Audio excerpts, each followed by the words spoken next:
সবচেয়ে সর্বনিম্ন বয়সে মানে 28 বছর বয়সে সর্বপ্রথম একজন সংসদ সদস্য হিসেবে নির্বাচিত হন 2008 সালে। এর পরবর্তীতে 2014, 2018, 2024 এগুলোতেও তিনি সংসদ সদস্য ছিলেন।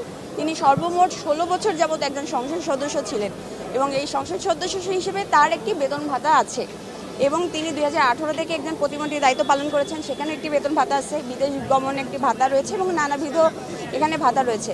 তো আমরা বিগততে এটাই উল্লেখ করেছি যে আর এছাড়া আপনারা নিশ্চয়ই অবগত আছেন যে একজন যে এমপি থাকেন তারা কিন্তু শুল্ক মুক্তভাবে গাড়ি কিনতে পারে এবং তিনি এরকম গাড়ি ক্রয় করেছেন এবং পরবর্তী তার 5 বছর যখন অতিবাহিত হয়েছে তখন তিনি সেটাকে বিক্রয় করেছেন এবং এই যে গাড়িটা কিনেছেন সেটাও লোনের টাকা দিয়ে কিনেছেন। পরবর্তীতে লোন পরিশোধ হয়ে গেলে ওই গাড়িটা তিনি বিক্রয় করেছেন।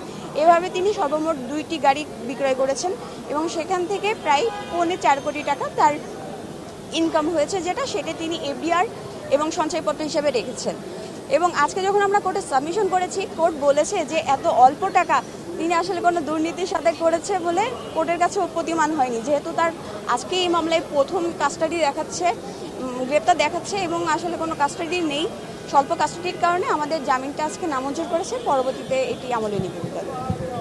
যে তিনি এটাই বলেছেন যে তার আসলে যত সয় সম্পত্তি যা কিছু আছে তিনি প্রথম থেকে এটার ইনকাম ট্যাক্স রিটার্ন দিয়ে আসছে এবং তার বিবরণীতে এটা প্রত্যেকটা উল্লেখ রয়েছে। এখন কিছু ব্যাপার থেকে আমরা যেটা আজকে কোর্টেও সাবমিশন করেছি যে ভ্যালুয়েশন অফ দ্য প্রপার্টি, অর্থাৎ আমি 1999 সালে যে সম্পত্তিটা কিনেছি সেটা কিন্তু আমি আজকের বাজারে সেটা সেই মূল্যে পাবো না। সুতরাং সব কিছুর ভ্যালুয়েশন বেড়েছে, সেই অনুযায়ী আমার যে প্রপার্টি ছিল সেটারও ভ্যালুয়েশন বেড়েছে এবং আমার যেহেতু প্রতিনিয়ত আমি ট্যাক্স রিটার্ন দিয়ে আসছি, আমি নির্দোষ, আর সেই গ্রাউন্ডে আমরা আসলে জামিন চেয়েছিলাম।